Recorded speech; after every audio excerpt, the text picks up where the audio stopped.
The bride never arrived.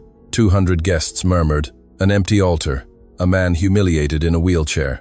And then he looked at the staff member serving water and whispered, "Please, pretend to be my fiancée today." The wedding music had been playing on a loop for too long, far too long. The string quartet didn't dare stop. No one had the courage to signal them, and the screech of the violin repeated over the white chairs like a broken clock. Lachlan McKenzie listened to it all from the center of the altar. Every bar, every nervous cough, every murmur that spread through the garden like smoke among the 200 guests who had come to see him marry. He gripped the arms of his wheelchair until his knuckles turned white. It had been quite some time since the bride should have entered. The paved path remained empty.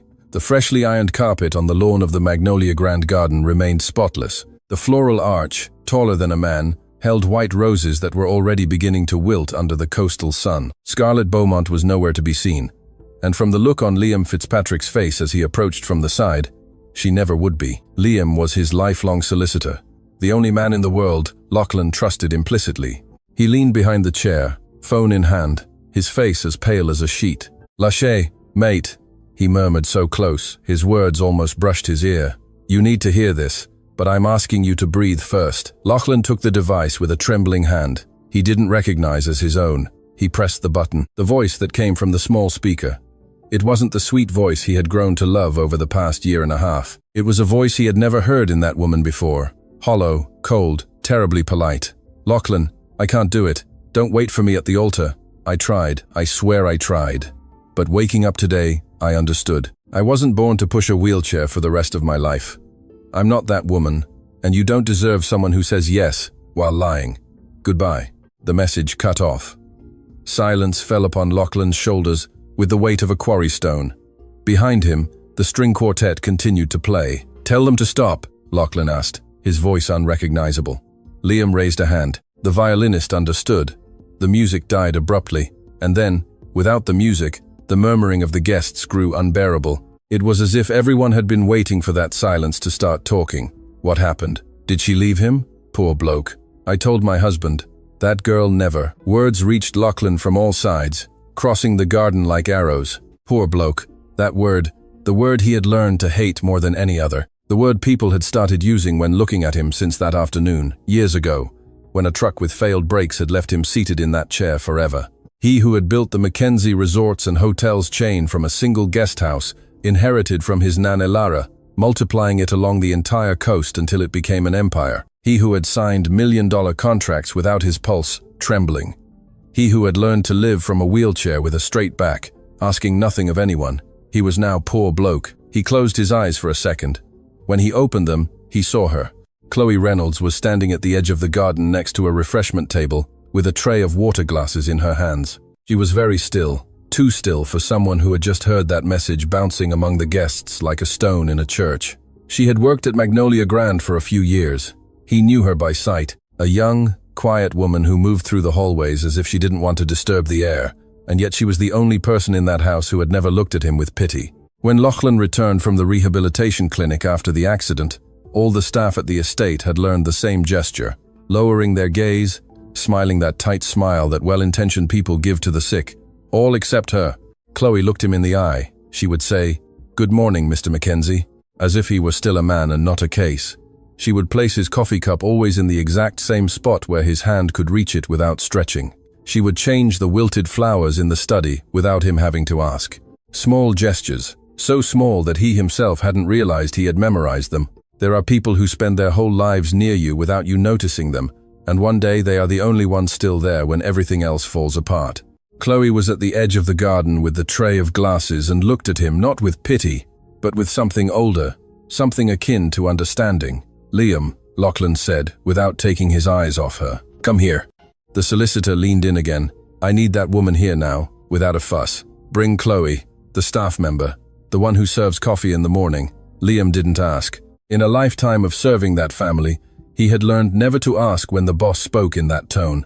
He walked along the side of the chairs, dodging glances that now made no pretense, and approached Chloe. He spoke to her for a few seconds. Lachlan saw her mouth open in surprise, saw her lower the tray onto the table with a care that didn't fit the moment, saw her wipe her hands on her apron with a minimal tremor that only someone who knew her could have noticed. and then she walked towards him. The murmuring of the crowd quieted, then rose, then fell again. Some guests stood up from their chairs to get a better look. Sir Alistair Beaumont, father of the absent bride, crossed his arms at the side of the garden, his face hardened like marble. Mrs. Bridget O'Connell, the head housekeeper of the estate, stood paralyzed in the staff line, a handkerchief halfway to her eye. Chloe arrived in front of the wheelchair. She didn't sit, she didn't lean, she stood straight, hands clasped in front, waiting. Lachlan raised a hand, and with a calm he didn't feel inside, placed it on hers. The entire crowd held its breath. "Chloe," he said in a voice so low only she could hear him, "I'm going to ask you something impossible. I'm asking as a man, not as your employer. If you say no, tomorrow you'll keep your job, I'll raise your salary, and no one will ever know what I asked. I promise you, on the memory of my Nan. But if you say yes, you'll save my life." She didn't move, just looked at him. "Pretend to be my fiancée today, just today. Let all these people think the bride who left was a mistake, a confusion, and that you are the one I was really going to marry. You don't have to sign anything. You don't have to marry me. Just hold my hand in front of them until the last guest leaves the garden. I beg you, Chloe." He saw her eyes moisten. He didn't know if it was from fright, sorrow, or fury. He waited, and then, from the side of the garden, Sir Alistair's voice cut the air like a kitchen knife. "This is a farce," he shouted, walking towards the altar with long strides. "That woman is a staff member of the house. I've seen her mop the floors of this very hall. Lachlan, for God's sake, don't humiliate yourself any more than you've already been humiliated." Mrs. O'Connell let out a choked exclamation. A guest in the front row, an elderly lady with a pearl necklace, put her hand to her chest. Another guest, a man from the board of Mackenzie Resorts and Hotels, stood up from his chair, his face aghast. A photographer, who had put away his camera, took it out again, heads turned all at once like a field of sunflowers. Chloe didn't withdraw her hand. She slowly straightened, looking first at Lachlan, then at the man shouting her status from the other side of the garden. And then, to the surprise of everyone present, including Lachlan, who expected to see her run off with the tray in her hand, she spoke in a calm voice, so calm that the entire garden heard her without her having to raise it. "My name is Chloe Reynolds," she paused, holding Sir Alistair's gaze. "And if Mr. Mackenzie chose me at this moment, it is I who must answer him. Not you, sir." A murmur ran through the chairs like a gust of wind. "A staff member of the house," Sir Alistair repeated with that short laugh that polite people use to offend, without seeming rude. "A waitress. Do you know whose family you're speaking about, young lady?" "I know exactly who it is," Chloe replied, and something in the way she said it made Sir Alistair very still. Something in her eyes, something in the way she pronounced those 4 words, made that powerful man, with his patriarchal bearing and Marble Hall accent, lose color for a second. Lachlan looked at her. For a fraction of an instant, he saw a woman he had never known in that estate. Not the one who served coffee, but an older, vaster one. Something in Chloe's shoulders straightened, as if she had been waiting for this very moment for years. She lowered her gaze to him, squeezed his hand, and in front of everyone, in front of the 200 guests, of the photographers who were now firing in bursts, of the absent bride's father, of Mrs. O'Connell, who was now openly weeping, the string quartet paralyzed on the side of the coastal sun that was beginning to set. Chloe Reynolds said loudly and clearly, "Yes." The entire garden held its breath for an instant. Then a confused, hesitant applause began, someone who didn't know if it was the correct applause. Another followed, another still, until the sound of clapping became a clumsy, moved river, mixed with nervous laughter and some guests who didn't know if they were witnessing the end of a scandal or the beginning of something much bigger. Lachlan closed his eyes. For the first time in a long time, he felt he could breathe again. He squeezed Chloe's hand like a shipwrecked person touching land after hours in the open sea, and then, as the photographers continued to shoot and the still stunned guests began to applaud louder, Chloe leaned into his ear. She did so with a serene smile for the cameras, but the words she whispered no one else heard. "I accept, Mr. Mackenzie. But there's something you need to know about Scarlett Beaumont, something I discovered some time ago cleaning a room in this house. Something that meant she was never going to make it to the altar today, nor any other day with you. When you find out, you'll wish you had married her without ever knowing." Lachlan opened his eyes. Chloe's smile didn't fade for a second, but her gaze also didn't leave his. And as the applause grew, as Sir Alistair turned on his heels and left the garden with firm steps, as Liam bit his lip, not understanding exactly what had just happened before his eyes, Lachlan understood for the first time on that endless day that the empty altar was not the end of anything, it was merely the beginning. The last guest left the garden of Magnolia Grand as the sun began to dip below the red-tiled roofs. Lachlan watched him go from the study window, his grandmother's silver locket clutched between his fingers. It was an old habit. Whenever he felt the ground shift beneath his feet, he would pull the locket from his pocket and press the engraving into his palm until the pattern left a small mark on his skin. It was his way of reminding himself he was still alive. Behind him, Liam Fitzpatrick finished locking the door with 2 turns of the key. "I've sent the quartet home," dismissed the celebrant. "Sent the photographer away," the solicitor said in his weary voice. The voice of a man who is no longer surprised by anything. "Tomorrow it'll be in every news outlet on the coast. Tomorrow by midday, I guarantee you, some online portal will have a photo of that girl holding your hand in front of the altar." "I know." "No, Lachlan, you don't know." Liam dropped his briefcase onto the desk. "Tomorrow, at the board meeting, someone will use this scandal to call for your replacement, and they'll have half the votes." Lachlan didn't respond. He kept looking out the window. In the garden, the white chairs lay scattered, as if a storm had passed through. The staff collected them in silence, and in the background, by the service entrance, stood Chloe, hands clasped in front, waiting to be called. She had been waiting for quite a while, without moving, without asking, without getting anything to eat or drink, just standing, with a straight back and downcast eyes, like a woman who knows how to wait. "Send her in," Lachlan said. Liam hesitated. "Lachlan, you know perfectly well what this woman said in the garden. Something she discovered cleaning a room in this house. I need to be present when we discuss that. As your solicitor, I cannot allow. Send her in alone, Liam." "Alone," Lachlan. The solicitor clenched his jaw, but he had known that man since Lachlan was a skinny boy studying accounting from books inherited from his nan. He knew when to argue and when to stay silent. He picked up his briefcase, opened the study door, and left. His footsteps echoed hollowly down the hallway. Chloe entered a moment later. She closed the door behind her with the care of someone who has spent years learning not to make noise in other people's rooms. She walked to the center of the study, stopped at an exact distance, neither too close nor too far, and only then raised her gaze. Lachlan turned his wheelchair to face her. For an instant, neither of them said anything. The afternoon light fell obliquely across the desk, casting a long shadow of the locket over the papers. Outside, someone dragged a chair across the lawn. "Please sit," he said. She shook her head. "Slowly. If I sit, Mr. McKenzie, I'll start to cry, and I don't want to cry in front of you today." Lachlan let a second pass. Then he nodded. "Then stay standing, but stay." There was another silence. A different silence from the first. A silence no longer filled with the garden, or guests, or cameras. It was the silence of 2 people who had suddenly been left alone in a room with something enormous between them. "Chloe, before we talk about what you whispered in my ear," Lachlan began, measuring each word, "I want you to hear something. What happened out there wasn't fair to you. I put you in a situation no woman should have to go through. I used you as a shield in front of 200 people, and for that, first and foremost, I apologize." Man to woman. She blinked. She hadn't expected that. She probably expected a boss giving orders. She probably expected an envelope with money on the desk. She probably expected to be told exactly how many days she had to keep lying, and when she could return to her uniform. She didn't expect an apology. "Mr. Mackenzie Lachlan, in this room." "I'm Lachlan," she swallowed. She clasped her hands together, but her voice didn't tremble when she spoke. "You don't have to apologize. I said yes because I wanted to. No one forced me to do anything. And that's important for you to know before anything else. I am not a woman who says yes out of fear. I said it because while you were talking to me, I saw something in your eyes that I had seen before in someone else." "In whom?" She averted her gaze to the window. "In my husband, the night before he died in that factory."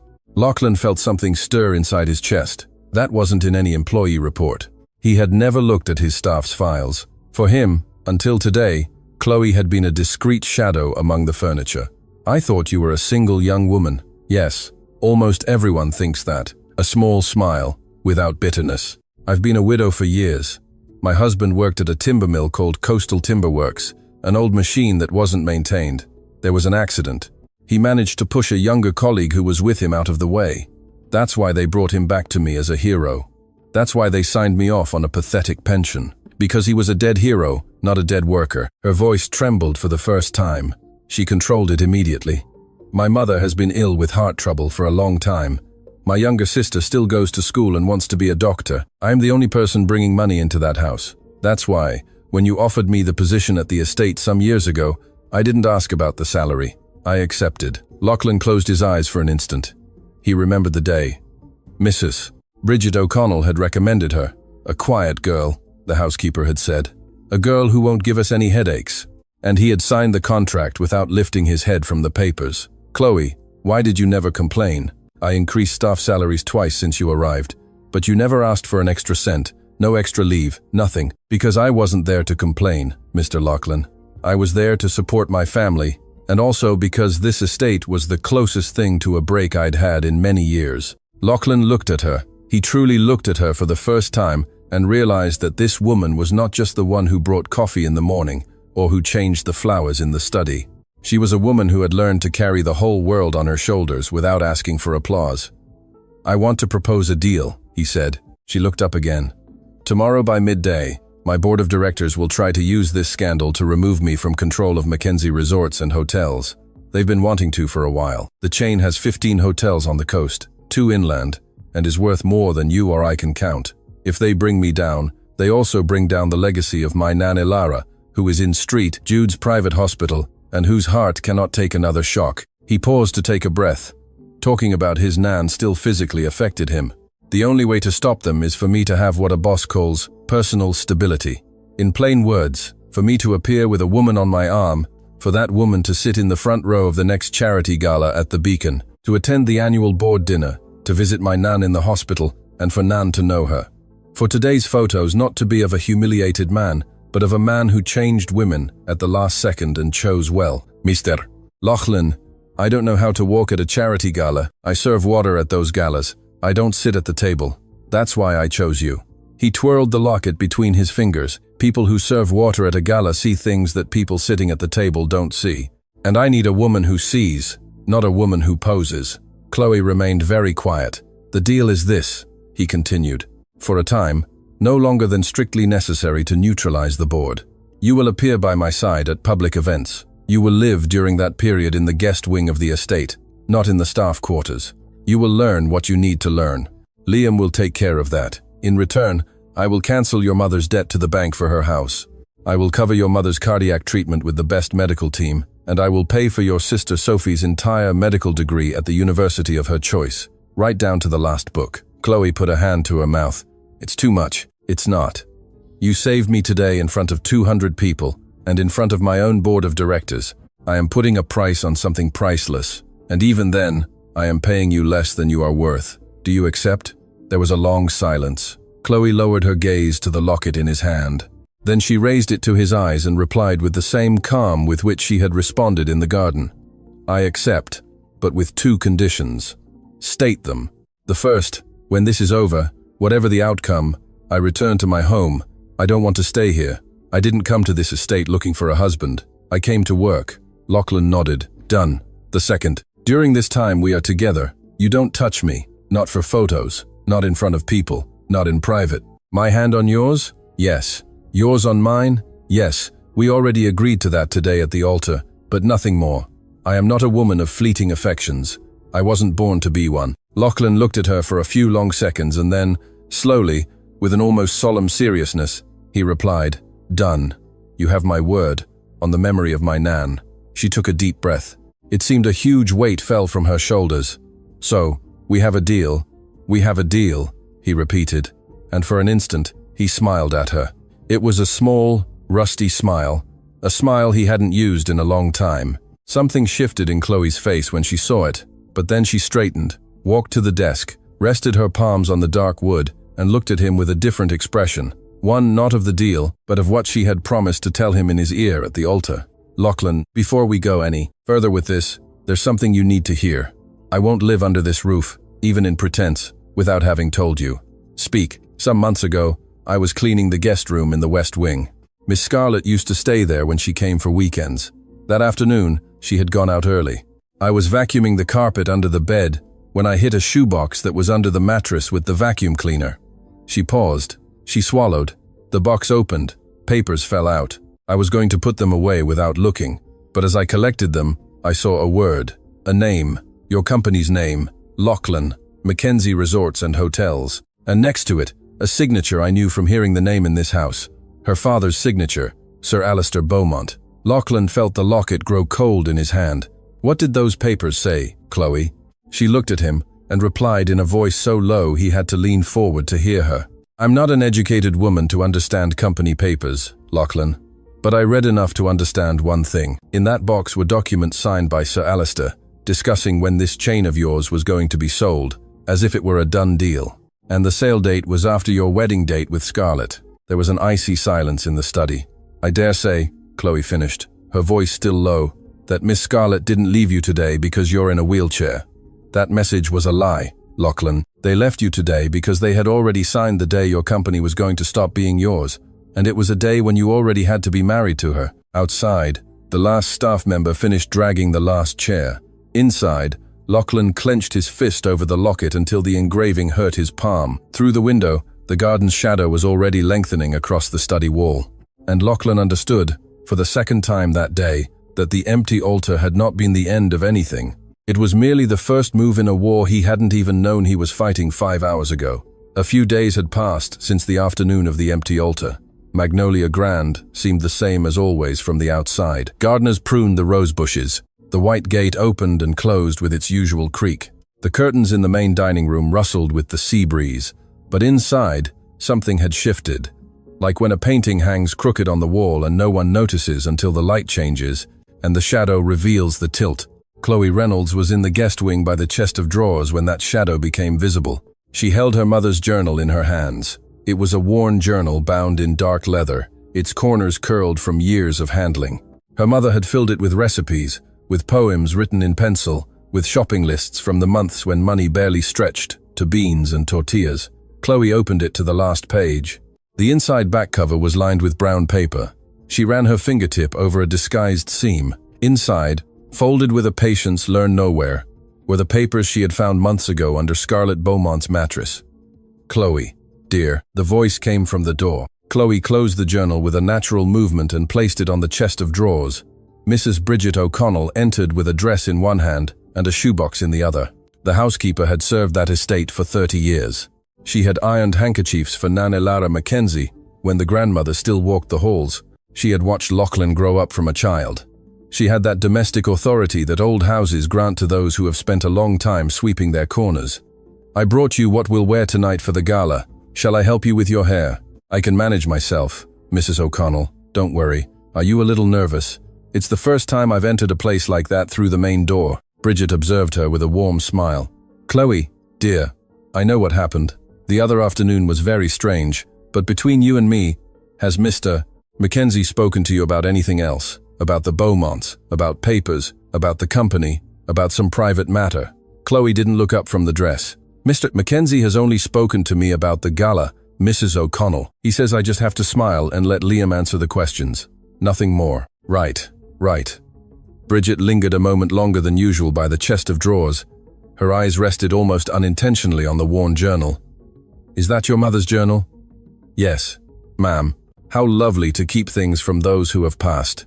Bridget stroked her arm with the same tenderness one gives a dog that has just been poisoned. I'll leave you the dress. They'll be down in an hour. When the housekeeper closed the door, Chloe remained very still, picked up the journal again, slid it into her small handbag, and promised herself that that journal would not be left alone in that room for another minute. It was then that there was another knock on the door, this time with a different sound, softer, with knuckles. Come in. Lachlan McKenzie entered in his wheelchair, closing the door with his hand without asking for help. He had his silver locket out of his pocket, pressed against his palm. Chloe, he said in a low voice, that was not the boss's voice. Before we go down tonight, I want you to tell me one more thing. When you found those papers months ago, why didn't you come directly to me? She looked at him for a long time and then told him. She told him that she had gone down the stairs of the West Wing with the papers trembling under her apron, that she had found Mrs. O'Connell in the laundry, that she had told her, word for word, what she saw, that Bridget had looked at her with that same warm smile she had just shown her a moment ago, and that she had replied, Miss Scarlett is family. Chloe, don't get involved in what doesn't concern you, and forget about those papers. Anyone who goes poking around in other people's rooms won't find work anywhere else on the coast. Lachlan closed his eyes so slowly it was barely noticeable. When he opened them, the locket had left a red mark on his palm. "Bridget has been with us for 30 years, he said, almost to himself. "My nan called her daughter when she saw her. That's why, Lachlan, I kept the papers. I had no way to prove anything. I had no one to tell. The only thing I could do was wait and pray for the day someone would ask me." Lachlan took a deep breath. "Today someone asked you. Today someone asked me." They went down shortly after. Liam Fitzpatrick was waiting for them at the wheel. The road to the Beacon Convention Center climbed the hill between palm trees bent by the sea wind. Inside the car, no one spoke for a long time. At some point, Chloe noticed that the locket was slipping from Lachlan's pocket. She reached out, and without asking permission, adjusted it. He looked at her. She met his gaze for an instant. It wasn't a lover's gesture, it was a sister's gesture, a mother's, something older than a man and a woman in a car. Liam looked at them in the rearview mirror and gripped the steering wheel. The beacon appeared at the top with its illuminated white columns. Cameras crowded the main entrance. Liam rolled down the car window.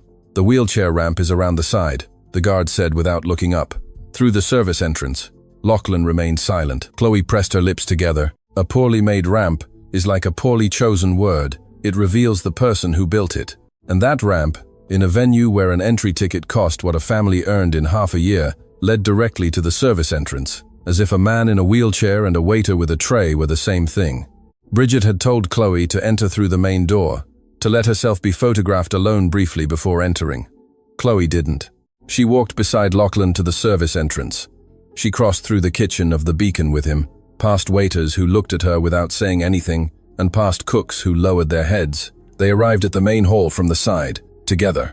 Inside, the lights were warm, glasses clinked. Sir Alistair Beaumont was in the background next to a column with his wife, Lady Penelope Beaumont, a tall, silent woman who had spent years learning to observe without speaking.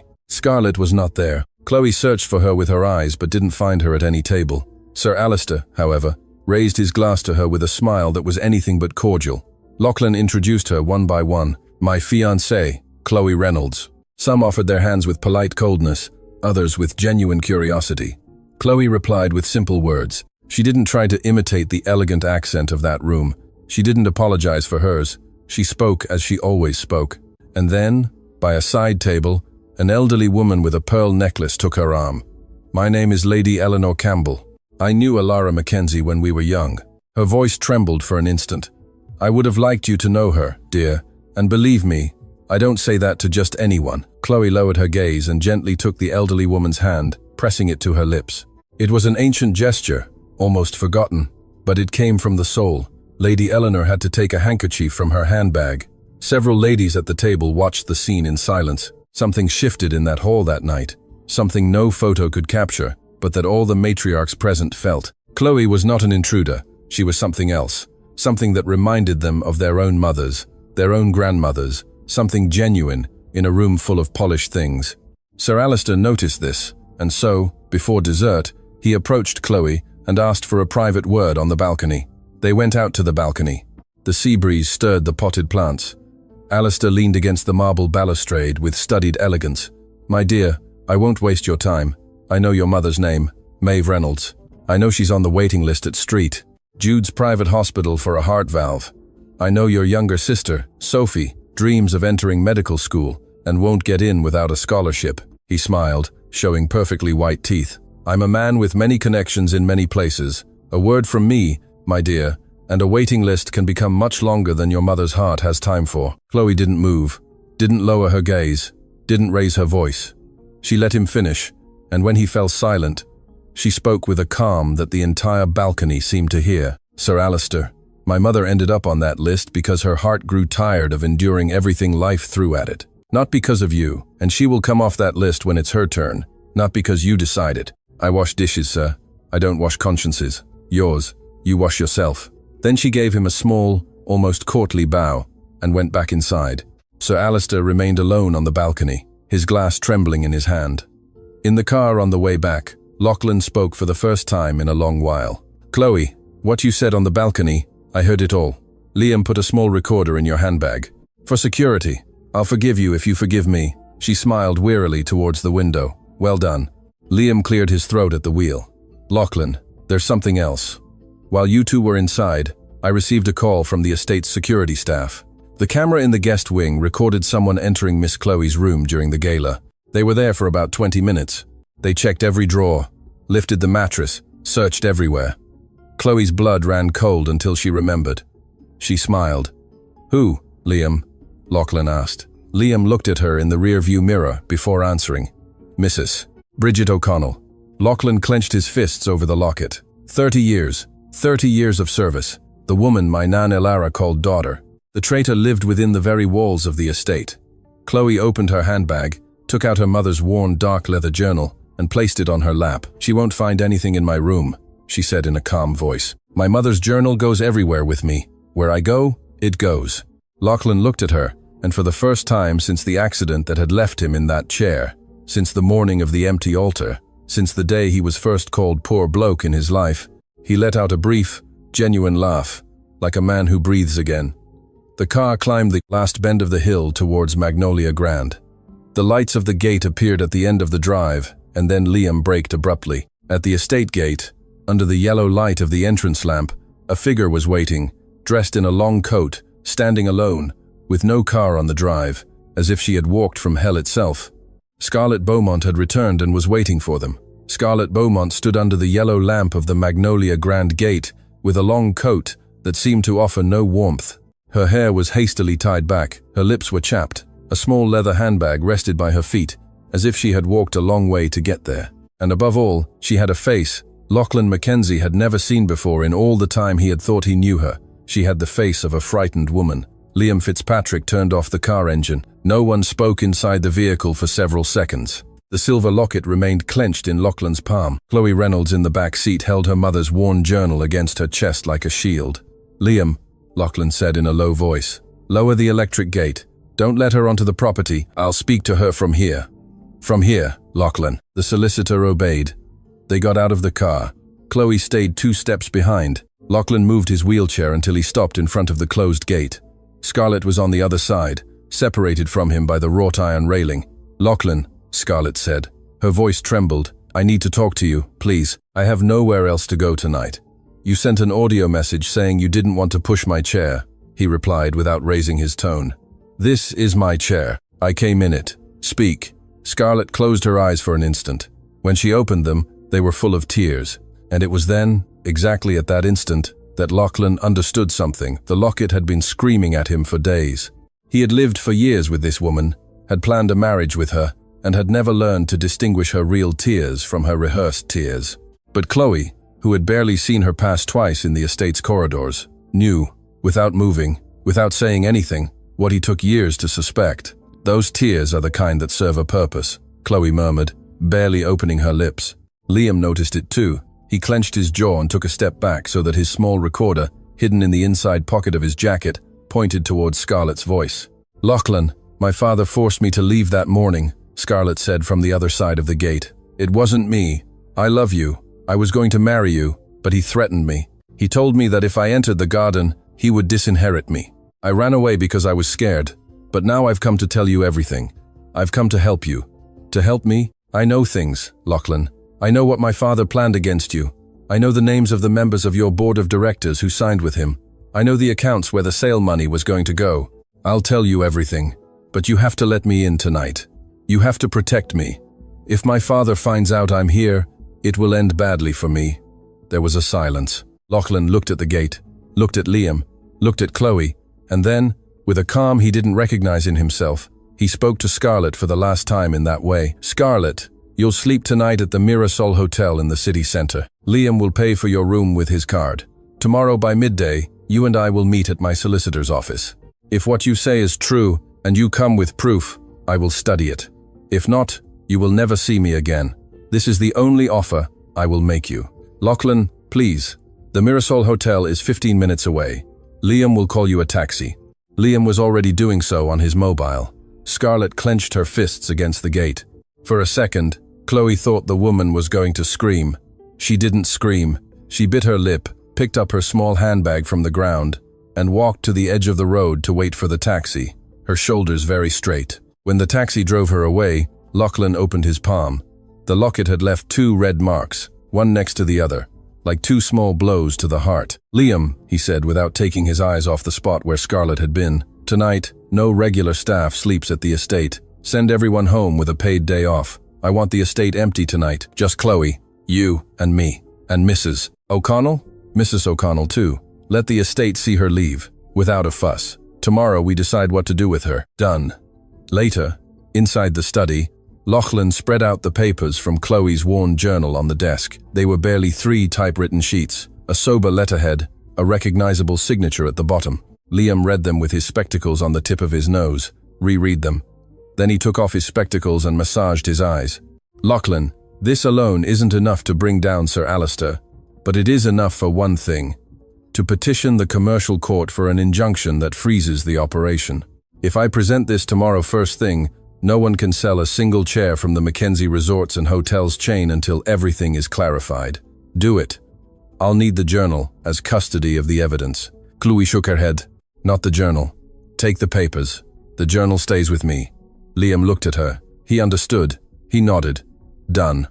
When Liam left the study, Lachlan and Chloe were alone. Outside, a light drizzle had begun, tapping against the window panes with barely a sound. Chloe, Lachlan said, tomorrow at dawn, I'm going to St. Jude's private hospital. My Nan Alara had a bad night according to the message I received an hour ago. Do you want to come with me? She was surprised. Me? But your Nan doesn't even know me. She knows you. The ward nurse showed her the photos that came out in the news about the altar. My Nan has been asking to speak with you for 3 days.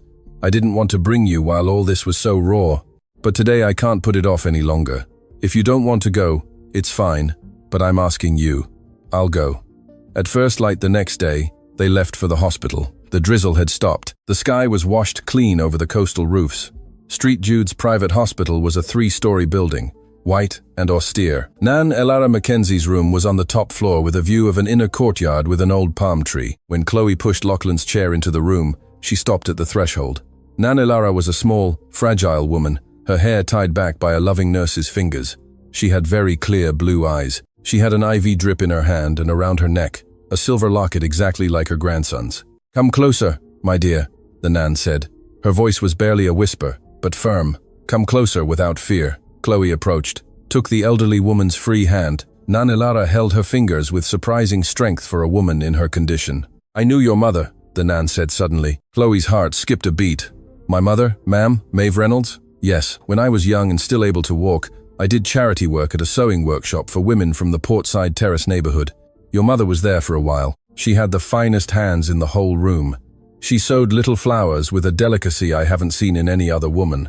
And one day she had to leave the classes because her husband fell ill. I could never repay her for all the time she gave me. She squeezed her fingers again. I'm glad life has brought her back to me and her daughter. Chloe had to put her free hand to her mouth. Lachlan looked at his Nan, then at Chloe, then at the white ceiling, swallowing silently. There are coincidences that are not coincidences. There are lives that, without one knowing, have been weaving an encounter for decades. My dear, Nan Alara said, looking her in the eyes. My grandson chose you in front of 200 people at an altar. I wasn't there, but I've lived long enough to know one thing. When a man in the worst moment of his life looks at a woman and chooses her without knowing almost anything about her, it's not because he's crazy, it's because that woman, without having said a word, had already made herself at home within him. Do you understand what I'm telling you? Chloe nodded, unable to speak. Look after him for me, the elderly woman asked. And look after yourself, for my grandson has no one else, and neither do you. Nan Alara then took a beige paper envelope from under her pillow. She handed it to Lachlan. This is for you, son. If things get more complicated, you open it. If they don't, you keep it and give it to your children someday. I don't know how much time I have left, but I want it in your hand before anything else. Lachlan took the envelope, kissed her forehead. Chloe left them alone for a moment and went out into the hallway to breathe. In the top floor hallway, by the window overlooking the inner courtyard, there was a plastic visitor's chair. Chloe sat down, pressed her mother's journal against her lap, thought of Maeve in her small house in Portside Terrace. She thought of the fine sewing hands her Nan had just spoken of. She thought of her sister Sophie sleeping in a narrow bed with a biology book open on her face. She thought of her husband, the young man who had gone to the factory one day and never returned, and unintentionally shed a silent tear. A hand touched her shoulder. It was Liam. He had arrived at the hospital. His face was pale. Chloe, Lachlan's inside. Yes, I need you to come in with me. I have to tell you both something. They returned to the room. Liam carefully closed the door so as not to disturb the elderly woman who had fallen asleep with her hand on her chest. Lachlan, Chloe, the injunction I filed this morning was granted. McKenzie Resorts and Hotels chain is frozen for any sale operations until further court order. Liam breathed. But I didn't just come to bring that. When I left the court, someone was waiting for me outside, a person who asked to speak with me at a nearby cafe. She came without a solicitor, without an escort, without anything. Who? Liam. The solicitor moistened his dry lips. Lady Penelope Beaumont, Sir Alistair's wife, Scarlett's mother. Lachlan didn't move. And what did she want? She wanted to tell me something, Lachlan, about the accident that left you in that chair. The silence in the room became so dense that Nanelara's steady breathing could be heard in the bed. Chloe felt the journal tremble in her hands. Lachlan placed his palm over the locket, which now hurt not only his palm but deep inside, as if for the first time he understood what he had been holding on to all those years in that small piece of old silver. Liam, he said in a voice that was no longer the boss's voice, nor the fiancée's, nor the grandson's. It was the voice of a man who suddenly understood that his entire life had been told to him backwards. Repeat that slowly. Slowly, Liam. He took a deep breath. That truck with failed brakes. Lachlan, the one that left you in that chair. Lady Penelope says it wasn't an accident. The hospital room fell into a silence that even Nanelara, asleep with her hand on her chest, couldn't fill. Lachlan McKenzie looked at Liam Fitzpatrick as one man looks at another who has just lit a match in a room full of old paper. Repeat it, Liam, he murmured, but slower. Liam took a notebook from the inside pocket of his jacket. He opened it to a page marked with a pencil. Lady Penelope Beaumont asked to meet me alone, without an escort, without a driver. She arrived in a public taxi at the Strand Cafe, next to the courthouse. She ordered tea, but didn't drink it. She told me, word for word, the following: that the truck that swerved in front of your car on the bend up to the beacon some years ago was not a company truck. It was a truck rented 2 days before in the name of a man who is now dead, a driver who was paid in cash. Penelope says she was in the room when her husband closed the deal. Lachlan closed his eyes. For an instant, the entire room shifted, as if the wheelchair, after years of stillness, had stumbled on an invisible step. Chloe moved closer, placed a hand on his shoulder, said nothing, just left her hand there. Lachlan took a deep breath and let her. Liam, he said, opening his eyes. Why did Penelope come to tell this just today? It's been years. Why today? Because Scarlett wasn't the first fiancée, Lachlan, and because what was going to happen to you after the wedding wasn't just losing the hotel chain, it was losing much more. Speak. Liam leaned in. His voice dropped so low Chloe had to move closer to hear him. Lady Penelope says her husband, Sir Alistair Beaumont, had signed a contract with a foreign group. He wasn't just going to sell them the chain, he was also going to have the board declare you mentally incapacitated for business after the marriage, alleging post-accident trauma and depression. Scarlett would sign as the authorized wife. You would be admitted to a private psychiatric clinic inland indefinitely. The entire fortune, the chain, the estate, everything would pass to the joint management of Scarlett and her father for years. Chloe put her free hand to her lips. Lachlan began. He had to stop. It was hard to voice the words. I was going to stay in a clinic for the rest of my life. Yes, Liam said. Lady Penelope says that was the complete plan, and she says more. She says she went along with it for years, that she kept quiet, that she pretended not to hear in her own home, but that when Scarlett returned to the estate last night with the story that her father had forced her to flee, Penelope understood one thing. Her daughter was no longer being used by Alistair. Her daughter was now Alistair, and that's why, for the first time in 40 years of marriage, Penelope took a public taxi without telling anyone and came to find me. Lachlan remained silent for a long time. Then, slowly, he took the beige envelope his nan had given him minutes before from his pocket. He gripped it between his fingers. My nan told me to open this if things got more complicated, he murmured. I think the time is now, Liam. Chloe started to withdraw. Lachlan raised his free hand and gestured for her to stay. He opened the envelope. Inside were 2 handwritten sheets in Nanelara's painstaking script. Lachlan read them in silence. His eyes moistened. He turned the first page, then the second. When he finished, he folded the pages with almost religious care and handed them to Liam. Read them aloud, quietly. I can't say them. Liam read them. When he finished, he looked at Lachlan with an expression Chloe had never seen on his face. Your nan, Liam said. She knew. She knew years ago, Lachlan. She knew a few months after the accident. That's why she made you study commercial law. That's why she made you put the chain's assets under a structure that only you can unlock. That's why she never wanted you to marry Scarlett Beaumont, though she never told you out loud. Lachlan put both hands over his eyes. He stayed like that for a long moment. When he lowered his hands, Chloe saw a tear fall onto his trousers. Just one. Lachlan, who had endured the empty altar without a public whimper, now wept silently for the small woman sleeping in that hospital bed. "My Nan protected me," he murmured. "My Nan protected me all these years without telling me, so I wouldn't lose sleep, so I could remain a man and not a frightened one." Chloe knelt beside the wheelchair. Without asking permission, she took both his hands, kissed one, then the other, as her mother Maeve had taught her to kiss the hands of grandparents in her Portside Terrace neighborhood. Lachlan closed his eyes. Nana Lara, in the bed, sighed without waking, as if in some corner of the deep sleep she was in, she had felt the scene. They returned to Magnolia Grand at the end of the afternoon. The estate was empty, just as Lachlan had requested. Only the distant gate guard watched the entrance. Mrs. Bridget O'Connell had left that morning with her paid day off, suspecting nothing. Liam locked himself in the study with 3 folders. Chloe stayed with Lachlan in the main lounge. And then the doorbell at the gate rang. Liam looked through the security camera. "It's Lady Penelope," he said. "She asked to come this afternoon to deliver documentation. She arrived earlier than expected. Let her in." Lady Penelope Beaumont entered the lounge with the air of a woman who expects nothing more from life, and precisely for that reason, has decided to tell the truth. She carried an old leather handbag. Lachlan offered her a seat. Chloe brought her a glass of water without anyone asking. Penelope took the glass with hands that trembled, not from fear, but from decades of accumulated exhaustion. "Lachlan, my dear boy," she said, looking him in the eyes. "I knew your Nan when we were 2 young women at country dances. Elara married for love, to a man who respected her until his last day. I married for convenience, to a man who never respected me. That's the entire difference between your life and mine." She opened her handbag, took out an envelope, took out a second envelope, took out a hardback journal marked with an elastic band, and placed them side by side on the low table in the lounge. "This envelope contains the names of the members of your board of directors who accepted bribes from my husband. There are 6. 3 of them are leading figures. The other 3 are supplementary votes."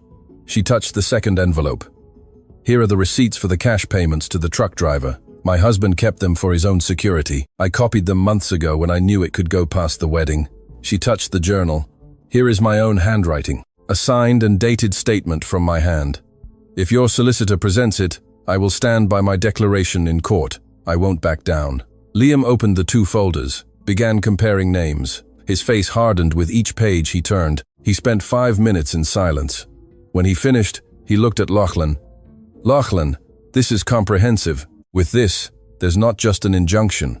With this, there are criminal charges against your board, against Sir Alistair, and unfortunately also against Scarlett, because she signed papers knowing what she was signing." Penelope closed her eyes. A single tear fell onto the low table. "My daughter will have to answer to justice. I know. That's why I came." Lachlan looked at her. He looked at her for a long time. "Lady Penelope," he said slowly, "I am not a judge. It's not for me to decide what happens to your daughter. But I will tell you one thing, woman to woman, with my fiancé present here." Chloe looked up, surprised by the phrasing. If your daughter had entered the garden that altar morning, she would be an even worse woman than she is today, because she would have started an entire life of lying every day by my side until the day she decided to sign my admission. The one who saved her that morning was precisely the one she despises, the staff member who served the water, this woman. Chloe lowered her gaze. Penelope didn't avert hers. "I know, dear," she said softly. "I know. When I saw the photo of the altar in the news, when I saw Chloe take your hand without even knowing who you really were, I knew my daughter had just lost something she would never get back, the chance to be a good woman." There was silence. Then Penelope did something unexpected. She stood up, walked to where Chloe was sitting, took both her hands, just as Chloe had taken Lachlan's hours earlier in the hospital. "Your mother-in-law," Penelope said, her voice breaking. "You'll never have her. But allow me this afternoon to be, for a minute, the older woman who says to you, thank you, Chloe, for supporting this man when my own were throwing him into the pit. Thank you for being what my daughter refused to be. May life repay you. I, from the shadow that remains to me, will ask for it every day." Chloe bit her lips to keep from crying. She squeezed Penelope's hands, said nothing. When Penelope left, Liam locked the estate gate with a double turn. He returned to the lounge. Lachlan was still looking at the low table with the 3 documents. "Liam," he said without looking up, "tomorrow by midday, Scarlett will be in your office as per the agreement we made last night. I want to be there too. I want to see her face one last time. I want her to know her mother came before her. Lachlan, it's not necessary for you to go. I'll go. And Chloe comes with me." Chloe looked up, surprised. "Me? Lachlan? That meeting is between you all. That meeting is between the woman who almost put me in a clinic forever, and the man she thought she could send to the bottom of the pit. You come because you are the one who saw before anyone else. You come because your word in this story now carries more weight than anyone else's." Chloe swallowed. "I'll go." That night, Liam stayed working until dawn in the study. Lachlan slept little. Chloe, in the guest wing, held her mother's leather journal against her chest and couldn't sleep either. In her head, the phrase Penelope had said to her when leaving, quietly at the door, so only she heard, kept turning. "Chloe, my dear, be careful. When a man like my husband sees himself losing, he becomes more dangerous, not less." The next day, first thing, Liam received a call on his mobile that almost made him drop his coffee cup. It was the CEO of Street, Jude's private hospital. "Mr. Fitzpatrick, I need Mr. McKenzie to come immediately. We had an incident this morning in Lachlan McKenzie's room." Liam felt a chill. Is she all right?" "She's fine. But someone tried to enter her room during the night, pretending to be medical staff. The night nurse discovered him in time. We called the police. The man escaped. But he left something, Mr. Fitzpatrick. He left something on Nana Lara's bedside table." "What did he leave?" The hospital director took a moment to reply. "A wedding invitation, Mr. Fitzpatrick. The original invitation to the wedding that didn't happen, and on top of it, written in red marker, a single word. Next, the extraordinary board meeting of Mackenzie Resorts and Hotels was called for midday the next day on the top floor of the corporate tower in the center of Port San Esteban. Liam Fitzpatrick formally requested it that very morning, as soon as he finished the call from the CEO of Street, Jude's private hospital, as soon as he heard the word written in red marker on Nana Lara McKenzie's bedside table. Lachlan McKenzie didn't sleep that night. Chloe Reynolds didn't either. First thing in the morning, before leaving for the tower, she entered the estate study with 2 cups of coffee and an old photograph in her hand. "Before we go down, Lachlan, there's something I need to show you." She placed the photograph on the desk. It was a black and white photo, worn by the years with a folded corner. The image showed a young man in a worker's uniform next to a small textile union flag. Behind the young man, easily recognizable even a quarter of a century younger, was Sir Alistair Beaumont. "I found this photo along with the papers under Miss Scarlett's mattress. It was tucked inside a yellow envelope. I didn't understand what it meant then. Last night, while I couldn't sleep, I remembered the name of the union on the flag. It's a textile union my mother-in-law mentioned many times. The union my husband heard about all his life." Lachlan looked at her without blinking.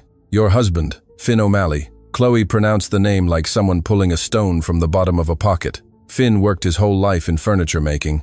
"Yes, but his father was a textile worker. And all the textile workers on this coast know a story that is never told aloud. Many years ago, a union leader was assaulted after leaving a meeting. He was left with a leg that never worked again. The police said it was a mugging.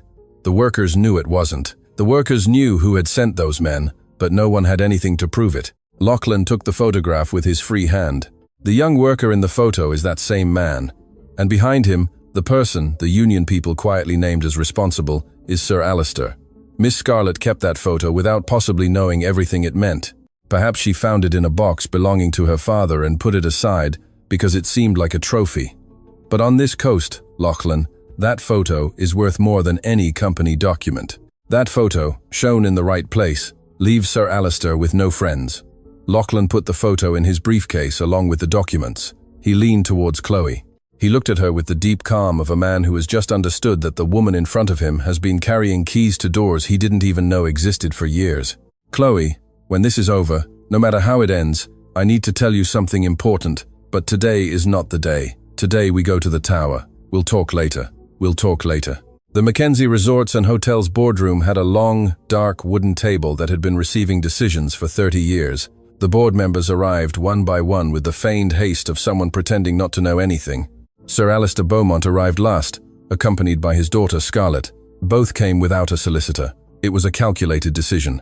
Alistair still believed, that midday, that he controlled the board. Lachlan entered, rolling his chair up the side ramp, with Liam to his left and Chloe to his right.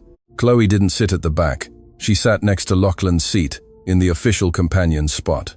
Sir Alistair looked at her and smiled, that small smile that polite people use to offend. "My dear," he said before the meeting began, "I see you're not serving us water today. Moving up in the world. Moving up." There was a short chuckle between two board members.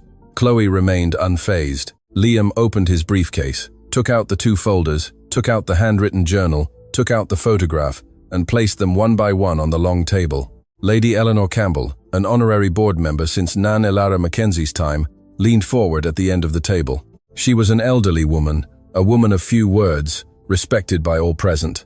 She had agreed to come that morning when Liam called her at dawn. Lachlan spoke without raising his voice. He didn't raise it once in the next 20 minutes. Today, this board has 3 points on the agenda. Reading of the injunction issued yesterday by the commercial court freezing any sale operation of the chain. Reading of the names of the 6 members of this board who received cash payments from Sir Alistair Beaumont to prepare my dismissal due to alleged mental incapacity based on the accident that left me in this chair, with a view to an indefinite clinical admission following my marriage. And finally, reading of the statement signed by Lady Penelope Beaumont, wife of Sir Alistair, who yesterday provided complete documentation and pledged to stand by her declaration in court. The entire room held its breath. Sir Alistair stood up so slowly it seemed his legs weighed tons. "This is an outrageous slander, Sir Alistair," Liam said with the neutral voice that only solicitors who have already won use when speaking to solicitors who have already lost. "I suggest you sit down. Before continuing, we will move to the evidence annex." Liam placed the photograph in the center of the table. Lady Eleanor adjusted her spectacles, leaned in, and looked at the photo for a long moment. When she looked up, her eyes were moist. "This face," she said, looking directly at Alistair, "I know it. My brother was a textile worker in this port, Sir Alistair. I grew up hearing a name in my house that was never said aloud. Today, finally, after many years, I put a face to that name." 3 board members pushed their chairs back, physically distancing themselves from Alistair. It was a small gesture, but everyone in that room knew that a small gesture at a table of power is worth more than a shout. Scarlett Beaumont bit her lips, began to speak. I'll tell my side. I'll cooperate." "I didn't know Miss Beaumont." Liam cut in without looking at her. "You tell your side to the prosecutor. You have not been given the floor in this board meeting today." Scarlett slumped into her chair. For the first time in her adult life, she seemed a small woman. Lachlan raised a hand, asked for the final word. Chloe looked at him. He, however, looked at Chloe.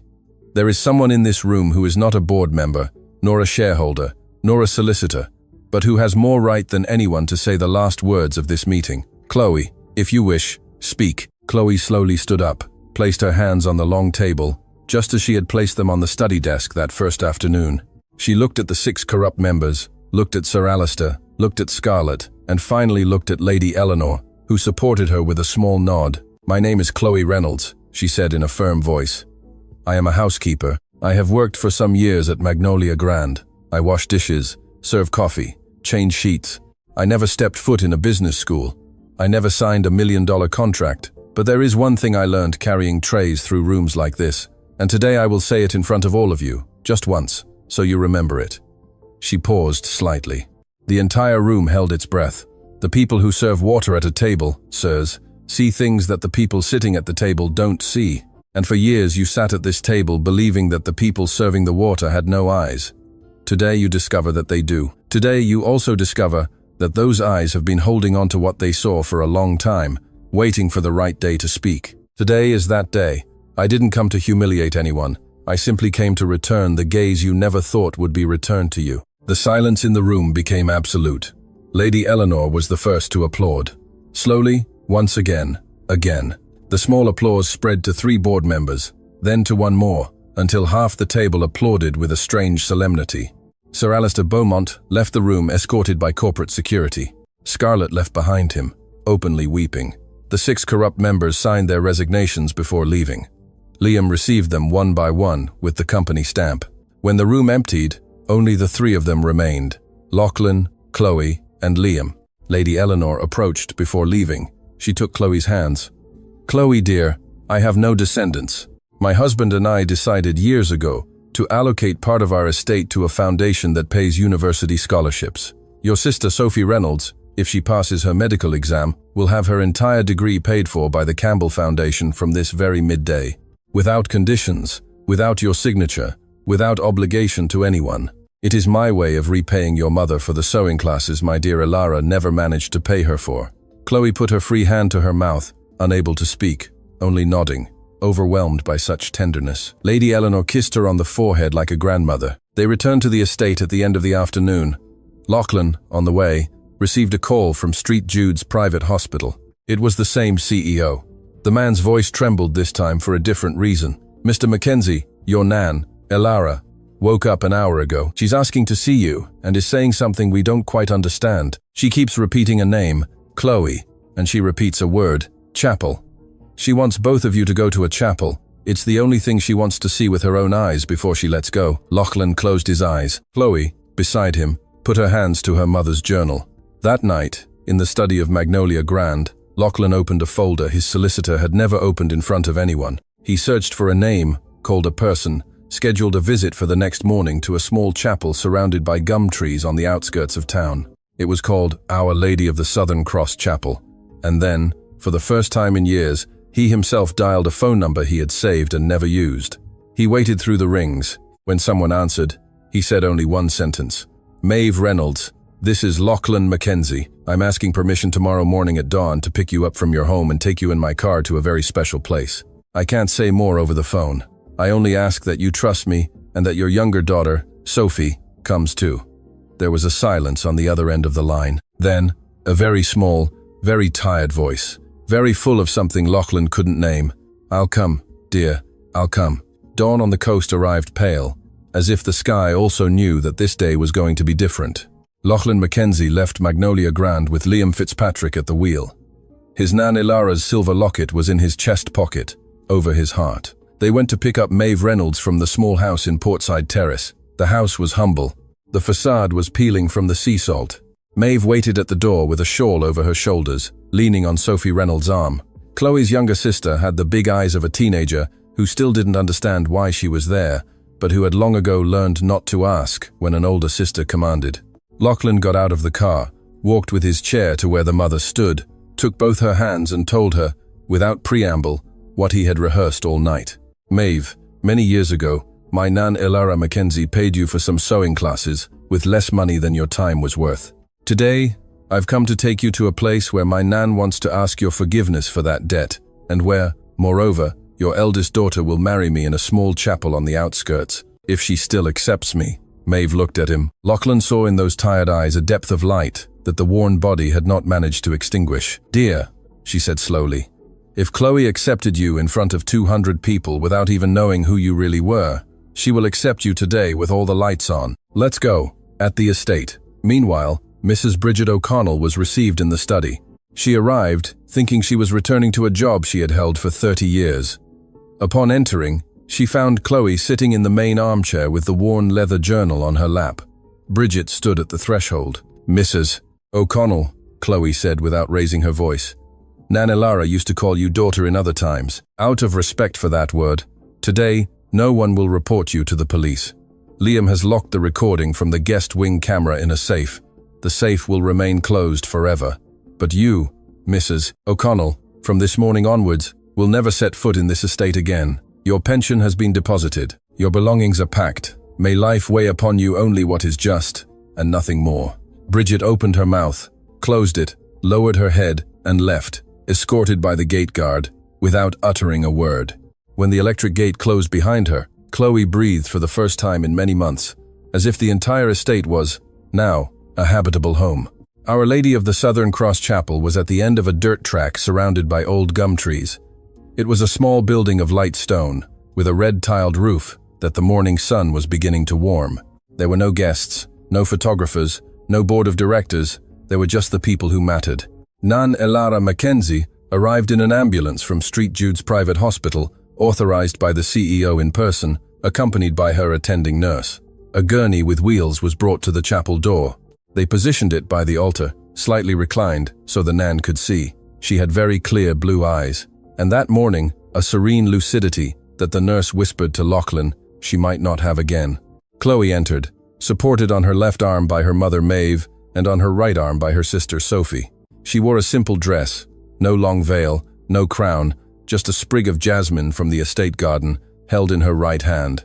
She had styled her own hair in front of the guest wing mirror that morning, with the steady hands of a woman who knows that big days are not delegated. Maeve walked slowly, stopping every few steps to catch her breath. Sophie, on the other side, held her elbow with a tenderness only younger sisters have when they suddenly understand that the elder also needs to be cared for. Lachlan waited for them at the foot of the altar. In his chair, Liam Fitzpatrick acted as witness. Lady Eleanor Campbell, seated in the first pew, acted as the extended family life was giving them. When Chloe reached the altar, Nana Lara raised her emaciated hand and asked the priest for a moment. "Wait, Father," the Nan said, her voice broken but clear. "Before this young woman makes any vows before God, her elder in Christ must ask her mother's forgiveness in front of everyone." Maeve Reynolds approached the gurney. She took Ilara's hand.